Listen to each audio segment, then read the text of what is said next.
Om Sahanavavatu Sahanau Bhunaktu Sahaviryankaravavahai Tejasvinavadhitamastu ma vidvishavahai. Om Shanti Shanti Shanti. Okay. So, like I was saying, what happens to us in life is really not determined by the planets or their position. What happens to us in life is determined by our own karma. And as we know, there are different types of karma that are talked about. So basically, there is prarabdha karma, there is purushartha karma, there is sanchita, and there is agami. Okay. Prarabdha karma is the karmas that are fructified that result in this particular birth. So anything that is connected to my birth is because of prarabdha. Purushartha karma is the actions that I do out of my own free will. Sanchita karmas are those that are in my account because of Purva Janma and Purva karmas. Agami karmas are the karmas that come to me down the line, okay, in the future based on my Purushartha. So essentially, these are the four types. So in this, the birth chart really represents the Purushartha karma. So at the time of birth, certain things put me in a certain position. So I'm sorry, prarabdha karma. So my what I was born with, okay, it's it's like the software that comes with the computer. The computer is the hardware. It has to come with the pre-installed software without which I can't use the computer. So when I am born, the jiva is I'm the hardware. Okay? This with my body, mind, all my panchakoshas, senses, etc. I come with a certain pre-installed software, which is in terms of my capacities, my potentials, my IQ, my parentage, my place of birth, etc. This is all my starting point. Okay. So this is the software default. This is all the default. But then Purushartha karma is the capacity to override, to override my default and create new defaults also.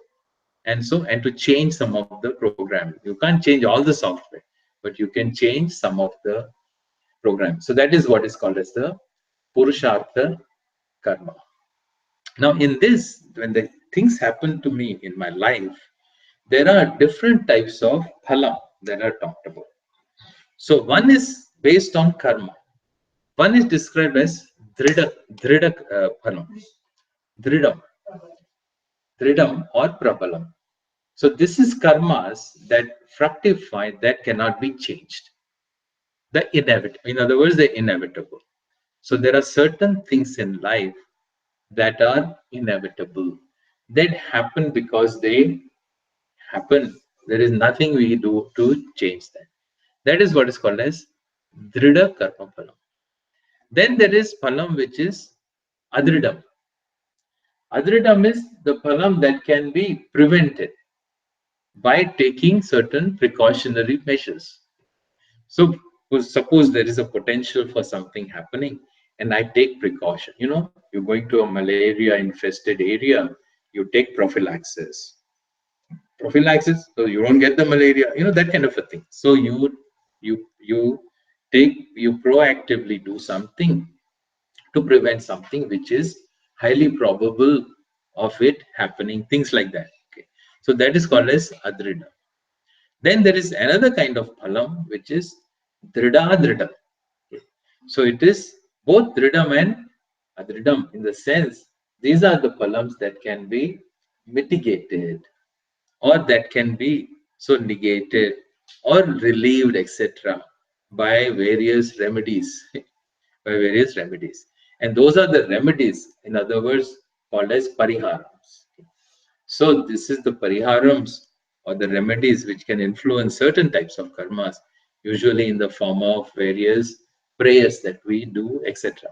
So there are different pariharams are there or different remedies are talked about. So, because we look upon all occurrences as part of the divine order, which includes the karmic order, which includes the laws of karma. So, in order for me to get some relief from my life events, which become difficult for me, etc., or even just to enhance my life, I make use of this purushartha. Arabdham is already there. What is there is there. But the chart may indicate something which I am born with. So, my birth position of my birth charts, the planets, etc., is fixed. That doesn't change. So, all the interpretations are based on that. But as a human being, I also live a life of Purushartha. And by Purushartha, I can mitigate a lot of possibilities of things happening. So that is where either the pariharams come in, the remedies come. You can have a remedy after you. Usually, you go for a remedy once you have the illness. Okay, so that's a remedy, or you do a preventive thing. So by which you prevent, etc. All that can become part of the Purushartha karma. So we do prayers. How do you do prayers? So I can do general prayers, generic prayers, or prayers can be very specific. So since we make our life, we see our life as pretty complex. Okay, so it is something like the government. How the laws of nature are very complex.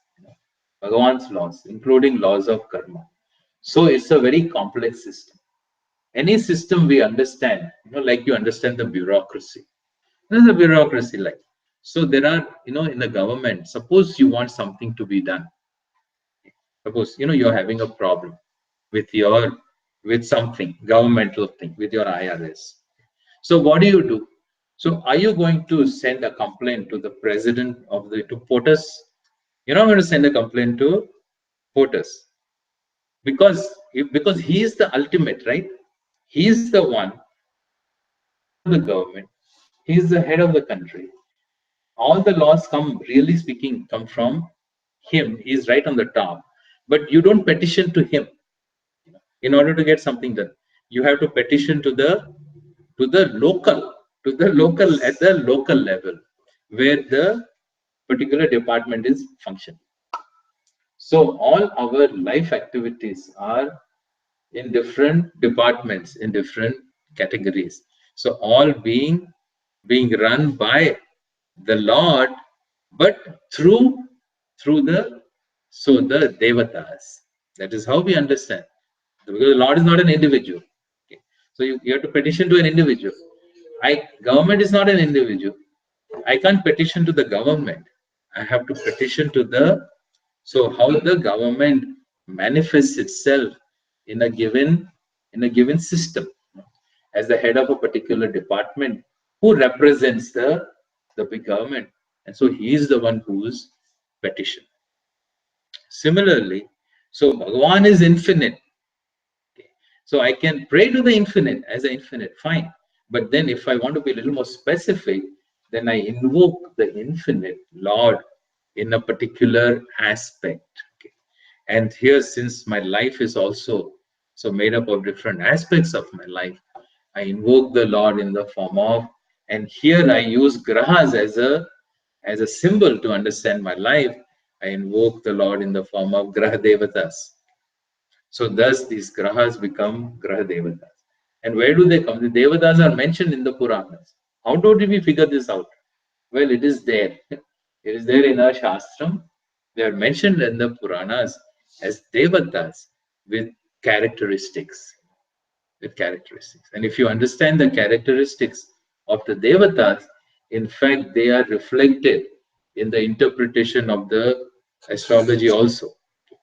So, like I said, the grahas have relationships with each other. The devatas also have relationships with each other. So, as shown to us in the Puranas. Okay, so the whole thing comes together as something, as part of one particular, a broader way of thinking and understanding what's going on with us. So we invoke the Lord in the form of Graha Devatas to address various aspects of our life functioning, that and various events that we are going through in our life, and then we offer prayers through that in that particular way. It's like petitioning at the local level rather than petitioning to the abstract government, which is there, which is behind all the functioning, but at the same time not really so really accessible at a mundane level. So this is so. Let us just quickly see some of the this graha devatas. So thus we have starting with Surya. Always remember the lagna starts with Surya. So we have Surya Devata. So really, when you look upon when we say Surya, etc., we don't view it as an inert body floating around. We in our mind we know that as Surya Devata. So that is what comes to my mind because it is all connected to the Lord. So then Surya Devata is described in our Puranas as this is the son of he's one of 12 Adityas. So the Kashyapa and Aditi had a wife named Aditi, and she had they had children, and there were these 12 Adityas. So he's one of the 12 Adityas. Interestingly, Shiva is married to Samya. His consort is called as Samya, and also this Chaya. Two consorts. So the story is interesting. Surya being what he is, so bright and hot, Samya couldn't, even though they married, but she couldn't be close to him because she couldn't bear the heat. So what she does is she creates this duplicate of hers, which is Chaya. Chaya is a shadow, really speaking. The meaning of the word Chaya is a shadow. So Chaya is able to be with him, but not Samya. So as Chaya, she is able to be with him. The sense that's why Chaya is always connected to Surya, as a shadow. And so with the Chaya, he has Shani. So the son of Shani is, I'm sorry, the son of Surya and Chaya is Shani Devata. This all becomes relevant in astrology also, because when they start interpreting, they when they see the Balam and this and that, who's with whom, etc. So if Surya and Shani are together in one place, they are interpreted. They have a certain dynamic. So that is the relevance of these relationships also. So anyway, so Surya Devata is he's the father of Shani, and then as we know, with his blessings were born. So Arjuna, Sugriva, and Karna, all these people are born with his blessing. He's shown as riding a chariot with a single wheel. Yeah, it has one wheel. That wheel is what is the Kala Chakra. That is the chakra of time. The seven horses that represent the seven what they call the meters, chandas. The seven different meters in Gayatri, etc. Yeah, we have seen three of them actually. So was Gayatri, Anushtup, Trishtup, in Gita that you see the 2 meters are in Gita. So now, so Surya itself has certain characteristics, like it is considered a malefic. Okay.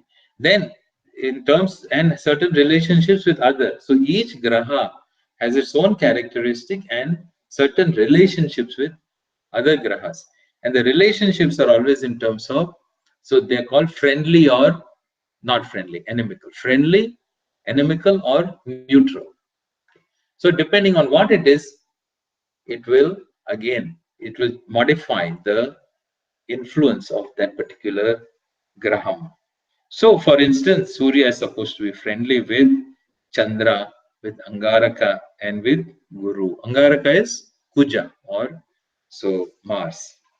Guru is inimical to Shani and Shukra, his own son, and neutral with Buddha. So then it has certain no, it is a lot of one particular kshetram. That's called swakshetram. So its own kshetram, your own home, is this Simha Rashi. So the Simha Rashi is his own sthanam. Generally, every planet in its own sthanam is the most comfortable, is the most strong, is the most effective, because it is, unless it is influenced by other factors. So, no, no. Now, strength, remember, there are two types of uh, descriptions, is either a malefic or a benefic, right? So, a strong malefic influence is different from a strong benefic. So by nature, a graham may be benefic. Benefic means give beneficial effect, or a graham may give malefic, malicious effects. But say both are strong. A strong malefic will give stronger malefic effects. A stronger benefic will give stronger benefic effect. A benefic sitting with a malefic will may neutralize each other. So this is how you that is how it's interpreted. So each one has this particular thing. Then the exalted comes in with, so in certain positions, the exaltation is dependent on the position. So Surya, for example, is exalted in Mesha Rashi. Ah.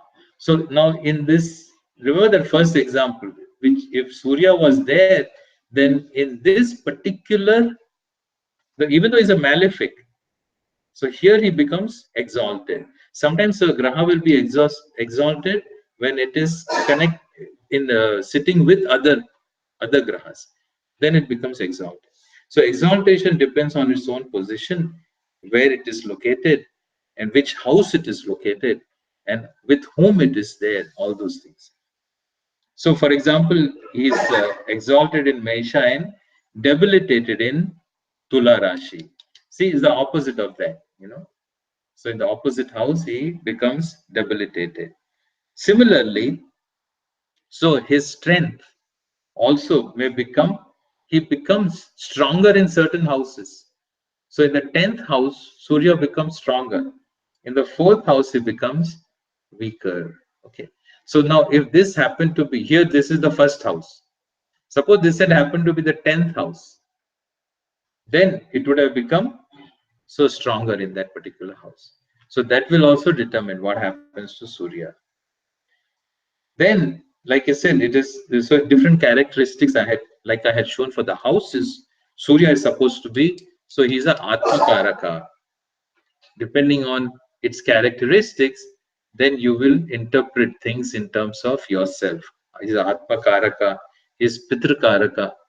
So things that are going to affect the father, the relationship with father figures and oneself, etc. All this, if it is positive, if everything is towards the positive side, then you talk of creativity, leadership, confidence, things like that. If the strength is towards the negative side, then the same things, but go to the other end, like arrogance, conceit, pompousness, that kind of characteristic. It's all connected to the same self, but it manifests in a positive or in a negative way, depending on the characteristic that Surya takes on. It's not that always Surya means this, it's not like that. It depends on what its own character is. So, and then also it has it is connected to certain, all grahas are connected to certain parts of the body. Okay, so things that happen to the body in terms of diseases, illnesses, etc. So they all have connections to different grahas also. Okay. All this becomes relevant when it comes to pariharams, how they determine what kind of pariharam to do. Then the next planet that is usually there is Chandra. There's an order that is followed usually, which basically corresponds to the days of the week. Okay. So your Surya, then second is Chandra or Somavara. He's called Chand Deeptau. Chand means the one that shines. Surya is Sri, from the root Sri, which means to move. Sarati Akashe, the one who moves about in the sky, is called Surya. The one that is brilliant, that shines. So Deeptau is called or.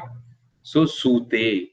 Sute iti Surya. I mean Soma. It's all Sute Amritam, means produces Amritam. Chandra was born during Amrita Matanam. That is one story. And also moonlight is just as the Surya gives life energy, you know, makes plants grow, etc.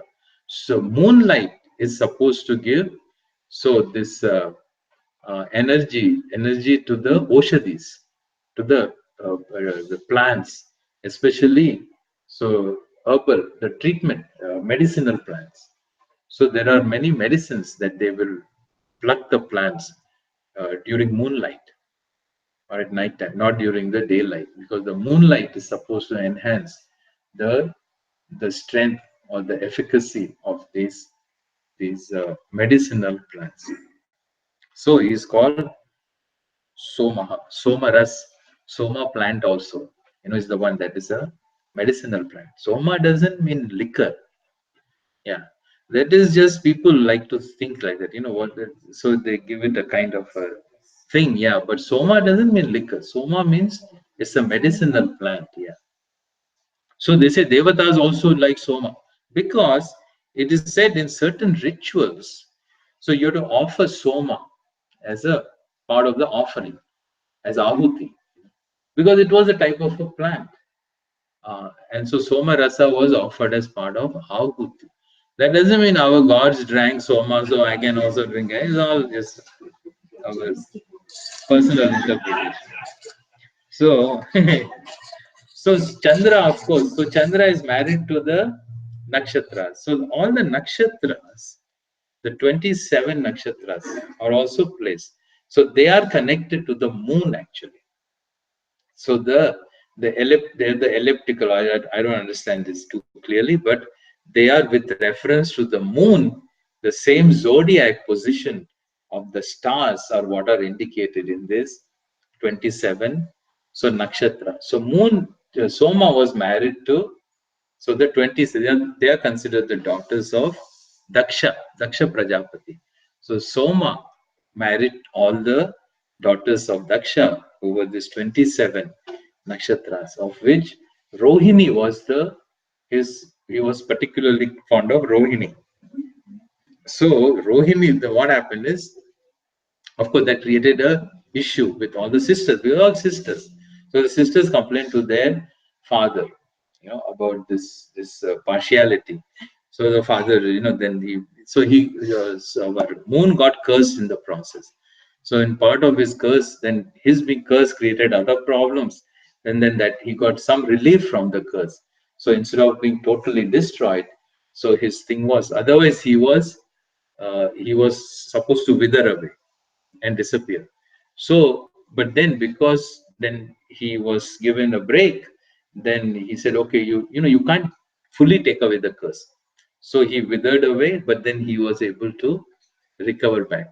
So that is why he waxes and wanes. So he waxes, he wanes, and then he waxes. So then now Chandra, Soma is benefic during his waxing period, malefic during his waning period. So some people are born under the sign of Chandra. So then they will always say, was he born during the Shukla Paksha or the Krishna Paksha, which will determine what would be the characteristic of Soma. So just to make the whole thing interesting. So like that, Chandra has its own characteristic. It can be benefic or malefic. He has his own kshetra, which is Kataka Rashi is his Swakshetram. Then again, he's exalted. So he's exalted in something, like he's exalted in Rishabha, he's debilitated in Vrishchika. Then he has friends and enemies also. He's friends with Surya, he's friends with Buddha, Shukra, Guru, Shani. He's neutral with Guru. Another thing. So with Tara, of course, he had this 27 nakshatras, but then with Tara was the wife of Guru. The Guru has a wife whose name is Tara. Then Soma had a son with Tara. So I won't get into the details of that story, but he had a son with her, and that was Buddhan. That is Buddha. Okay. So then that is a Buddha. So Buddha is born of that particular relationship. So then again, there is what is called as Digbala. So in certain house, he's strong in the fourth house, he's weak in the 10th house, etc. Then, another important thing is just as there are Rashis and there are Devatas for each Rashis, there are also other Devatas. So they're called Adi Devatas and Pratyadi Devatas. Okay.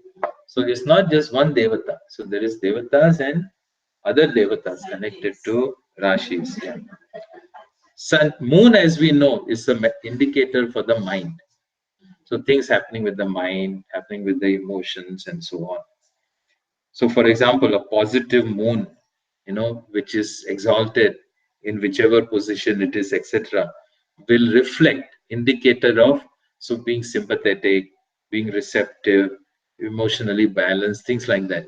If the moon ends up being in a debilitated way, then it is in terms of moodiness and negativity and worries and fickle-minded, that kind of stuff. So many times when we go through emotional things, you find that either it's the moon, the Chandra position is creating some issues. That is what is that we observe. So then there is, because like that we have Surya, there is Chandra, then there is Kuja. Kuja is called as Angaraka or Kuja. So Ku is Prithvi. Who is the word for Prithvi? So he is born of Prithvi. Koho Jataha is Kujaha. So who that was born from Prithvi. So the story is that Lord of Vishnu, Prithvi, so Bhagavan as this Varaha, as Varaha Avatara, he rescues Prithvi. And then Prithvi manifests in the form of a Devi, and then from whom with Vishnu manifests as Varaha, and then Prithvi as the Devi is born, called Mangala. She was called Mangala in that form, and from them is born this Mangal. That's how he gets the name Mangal. So he is Mangala. Or Kujaha is Koho Jataha, born of Prithvi. He becomes Kuja. Or he's in somewhere else also mentioned as the son of Shiva. So born of Shiva, as Shiva produces this Virabhadra, and then Virabhadra later on becomes this Angaraka, the Mars, the Mars planet. So that's a fiery planet. He has his own kshetram. His kshetram is Mesha and Vrishchika, and then again has certain planets he's friendly with, inimical to. Let's not get into all that anyway. So then there are also each graha is associated with other things also, not just these, but with gems, with certain metals, with certain gems, with certain jewels. That's how you get some of these other pariharas in astrology. They will say you wear this kind of a stone and things like that. So they're associated with each one certain colors. Each one has certain color, a certain gem, a certain metal. So Angaraka is again by its own very nature indicator of strength, stamina. He's called Rinaharta, Roganashaka, etc. So these words are used, which again reflect what is how they are understood in astrology. Then the Budhan is Mercury. I said that Budhan is the son of our Chandra and Tara. Tara is Panchakanya. She's one of the. Huh?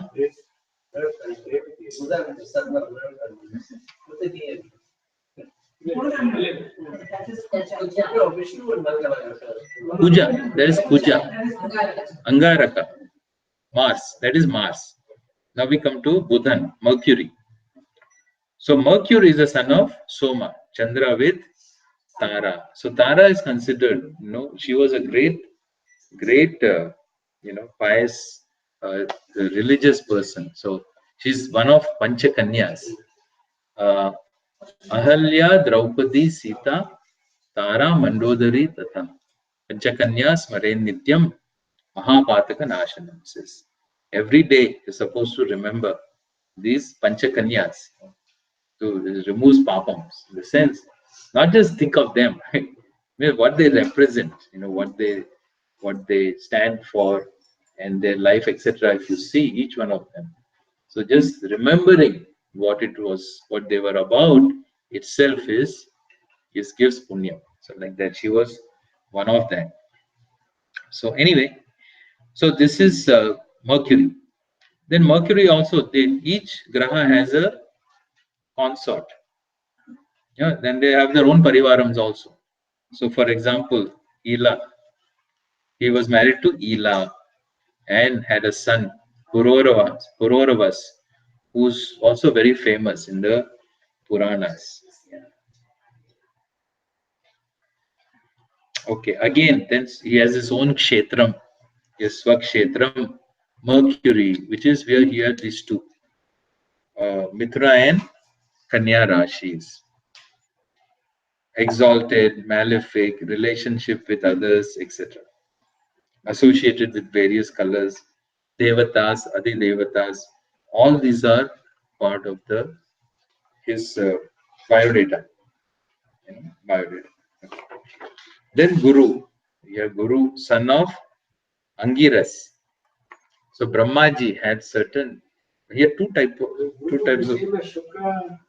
No. Guru, he is Brihaspati. There are two gurus. One is Brihaspati, one is Shukracharya. So Brihaspati is the guru of Devas. Shukracharya is the guru of Danyas. Yeah, Asura gurus. Gurus of Asura. The guru of Asura doesn't mean they do what he taught him. No. The whole idea is Asuras went against Dharma. Asuras also they're not Rakshasas. Asuras we are all Asuras. Asuras are people who are, so, Asushu Ramate iti Asura. The one who revels in the sense organs is called as a Asura. So Jiva is an Asura on a certain level because we are identified so much with our sense organs. So that aspect of us is called, that is why we have Asuri Sampat and Daivi Sampat both. So these people go against, totally engrossed in their own senses. So Shukracharya always tries to bring them back to the path of dharma, to the sattvic marga. So he is their teacher. So Guru is Brihaspati, Deva's teacher. So again, Guru has his own kshetram, the two. In Western astrology, see here we have Shani and Guru, each one having two houses. In Western astrology, these two are owned by Neptune and Uranus, right? Yeah, Neptune and Uranus. So they include those two grahas. And then there are all these other associations. He's also considered Jnana Karaka, then Bhagyadipati, good fortune. Guru is always very benefic planet, connected to children, indicator of a spouse for females. Shukracharya is indicator of a spouse for males, Guru for females. Then we have Shukra, like I said, Shukracharya, Grunati Upadishati Vedan iti Guru, Devebhyaha Guru. Uh,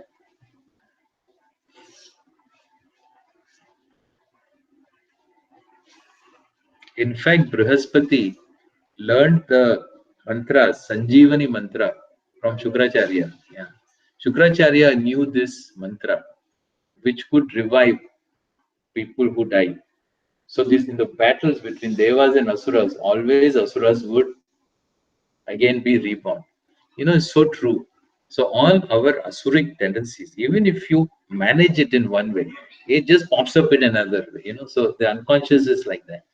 As devas, so the devas used to struggle to always overcome them. So then finally, so through some kind of trickery, this Brihaspati ends up learning this Sanjeevani mantra from Shukracharya. And then he's able to help he sends his son and all that. As he becomes his student, and then he learns from him and so.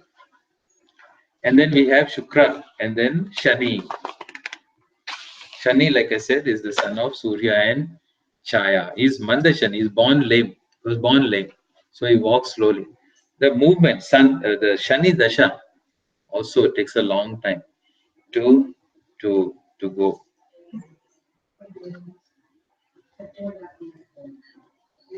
It's interesting. So he says, so Shani is a very powerful planet. So when he is born, he should not look at anyone. If he looks at somebody, means it becomes you create problems. So apparently, as soon as he was born, his gaze, he happened to look at Surya. He ended up having vitiligo. Surya ended up having vitiligo from his gaze. Then he looked at then his Surya's charioteer was there. So he looked at his charioteer, and the charioteer became lame. The horses became blind, but then they all recover afterwards. They recover. And one story about Ganesha losing his head also has to do with Shani. So Shani, apparently Parvati wanted. So when Ganesha was born, she wanted to show him to Shani Devata, to get his blessing. And Shani Devata said, "No, don't bring him close to me." But then she insisted on doing that. So he just glanced at him, correct, from the corner of his eyes, and he lost his head. Poor thing.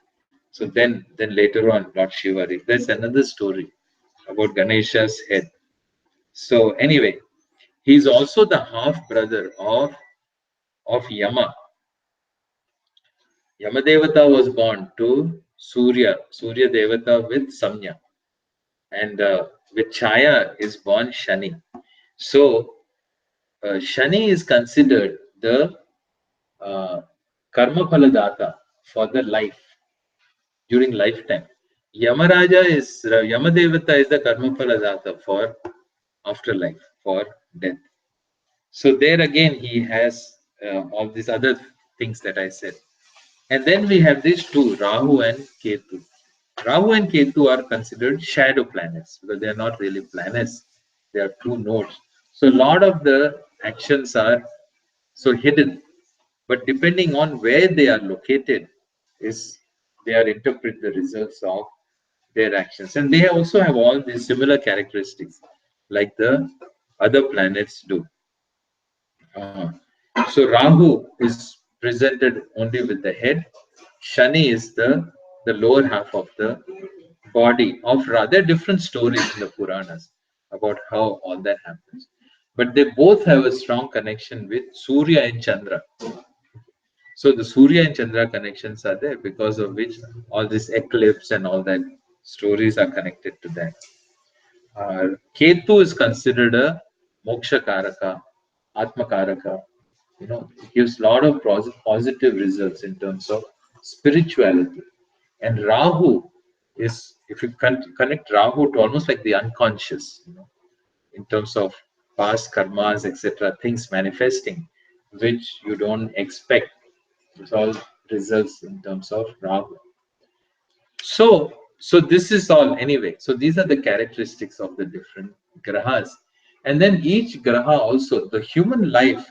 So there are different. It's all in Hindu astrology, which you don't see in Western astrology. So human life is considered to be 120 years. So from astrological purposes, and these 120 years are divided into certain sections. So the nine different sections, different years, and each planet is supposed to be the predominant ruler during their period. So we have these 9 periods, a total of 120 years, which are governed by the different planets. That is what's called as dasha. So each dasha, where you see so the influence of the planets, depending on which houses they are located, which will influence different aspects of our life, which are indicated by the houses. So anyway, so this is all the story around the Navagrahas. So now I worship the Lord. So when it comes to now generally, if I want to pray, you know, for well-being of myself, of my home, of my family, of my life in general, and everybody connected to me, what do I do? So I invoke the Lord in the form of Navagrahas. Navagrahas, because this is what influences my whole. This is what my whole life is about. All the events are about. So it'll be a Navagraha Shanti. So invoke all the Devatas. So we have all the Devatas are invoked as Devatas, not as planets of a horoscope. In a horoscope, so they are placed in such a way that they are aspecting each other, they are looking at each other, and so on. In a in an altar, they are not. So in an altar, when you see an altar of these 9 devatas are there, nobody faces each other. They don't aspect each other. They don't face each other.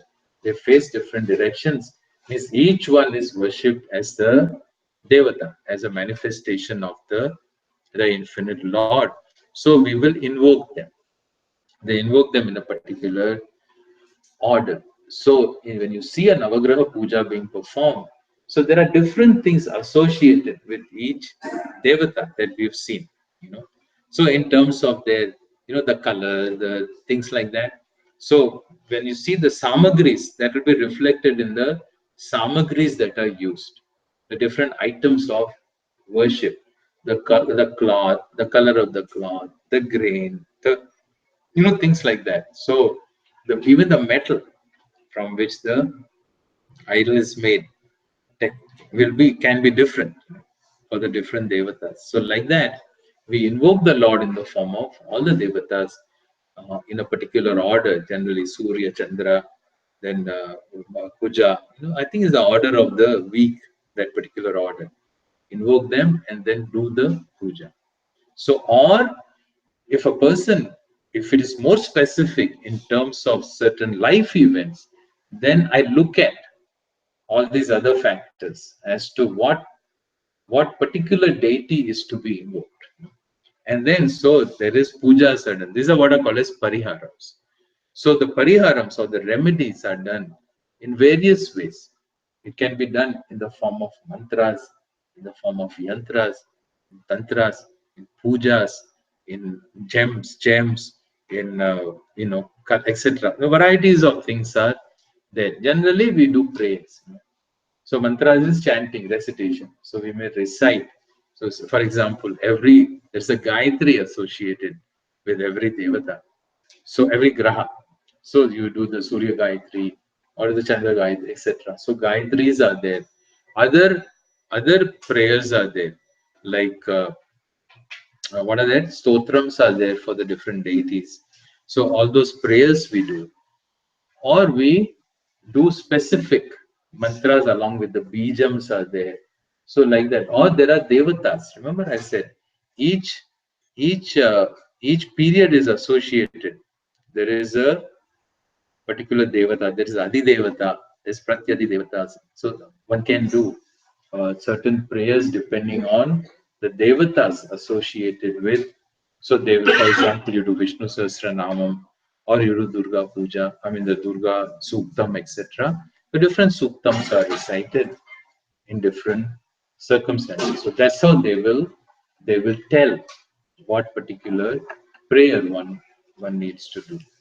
In puja, Navagraha puja also, so there is a way of invoking. It's nice to know when they come to do the puja. So basically, in a Navagraha puja, what happens? I'll just tell you that one second.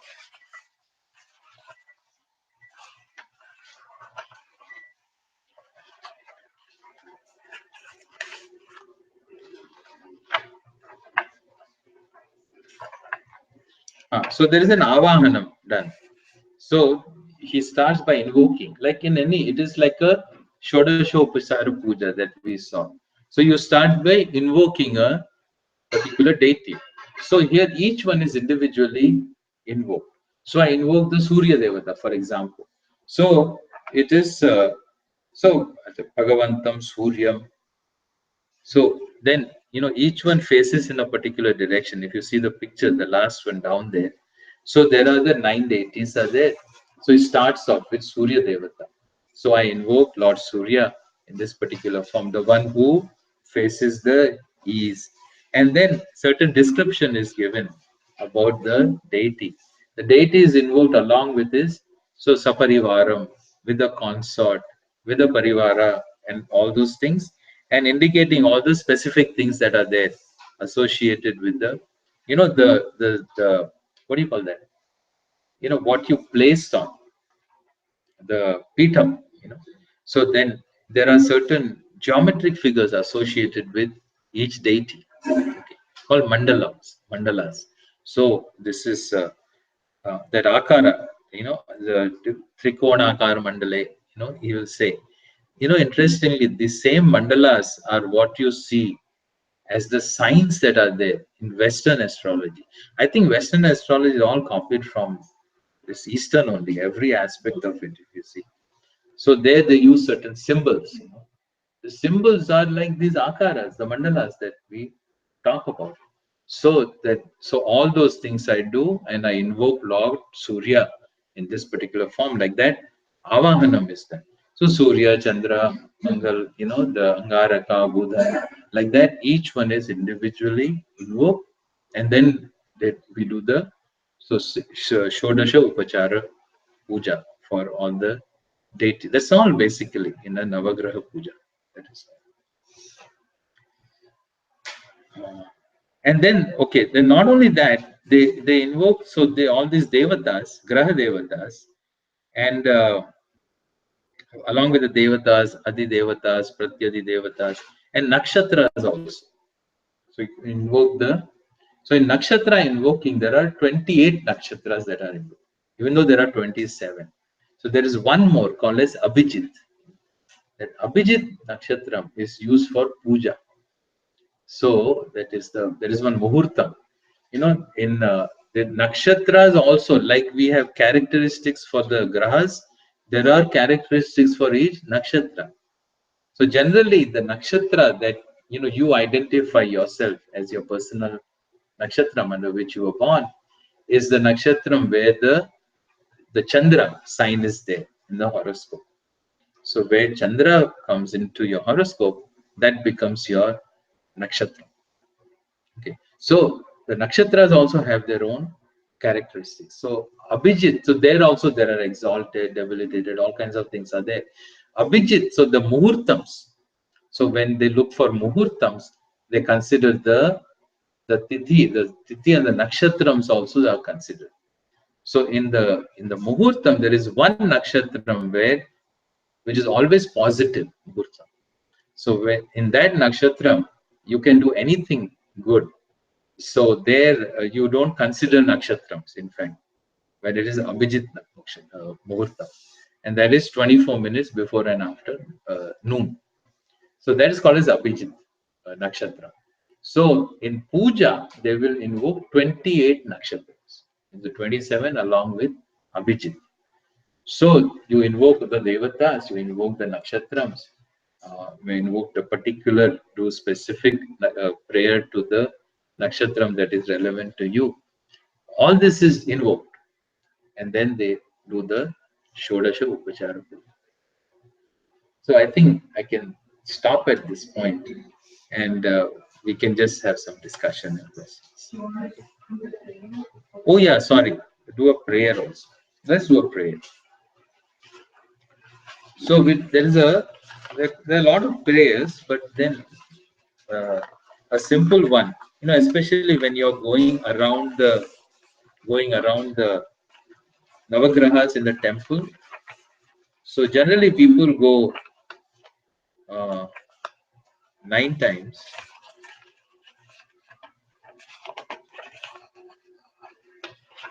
Where did I keep that? Okay, doesn't matter. So, okay.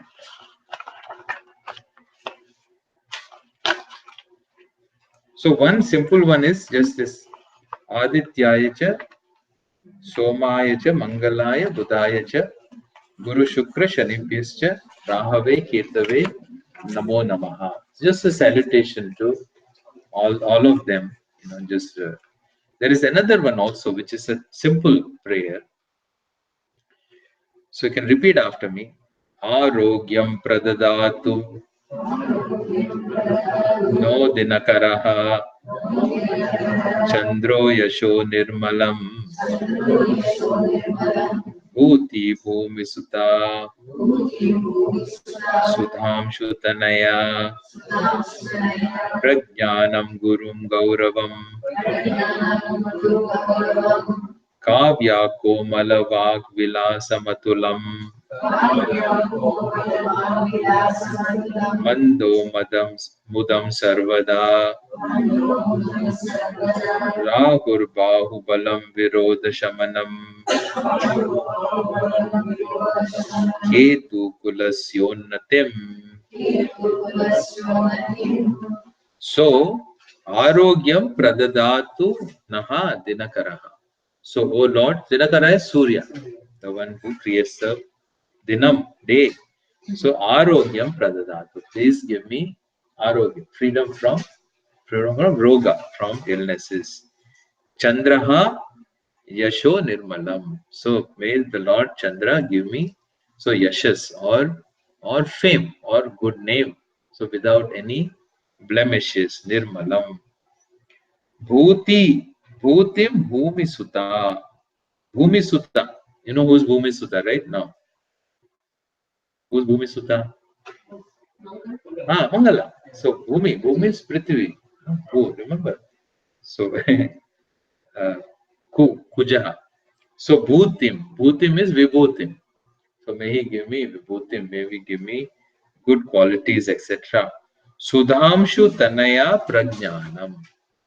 Prajnanam. May I gain knowledge or wisdom. By whom? Sudhamshu Tanaya. Who Sudhamshu? Sudhamshu is Chandra. Tanaya means so born of Chandra.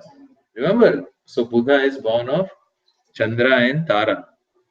Sudham should know. Yeah, Tanaya. So Gurum Gauravam. Guru is Brihaspati. So Lord Brihaspati, please give me. So Gauravam. Kavyaha. Kavya Komalava Vilasa Matulam. This is Shukraha. So Shukraha is the one. Shukra represents all finer things. Shukra of life. The Shukra gives wealth, well-being, art, etc. So he says, that was called Kavihi. So he is the one who is praiseworthy, is Shukra. So Komala Vak, please give me Komala Vak. Beautiful, my Vak, speech has to be so gentle, not caustic. So caustic speech we all know. So it's like putting a drop of acid. In chemistry, this used to happen to us sometimes. You have to put a drop of acid on your skin, it burn holes through you. So sometimes Vak is like that. Komala Vak is Vak which is not caustic. Vilasam, beauty and grace. Then Mando Mudam Sarvada. Mandaha. Manda Shani. Manda is Shani. May he give me joy or satisfaction. Rahur Bahubalam, the capacity to deal with things, to do the right things. Bahubalam. Virodha Shamanam. So the one who so alleviates all the inimical things. And Ketu Kulasya Unnatim. May he give me Unnati, well-being for my family. So this is another prayer that we can recite. Om Purnamada Purnamidam Purnat Purnamudachyate Purnasya Purnamadaya Purnameva Vashishyate Om Shanti Shanti Shanti Hari Om Shri Guru Pyo Namaha Harihi Om.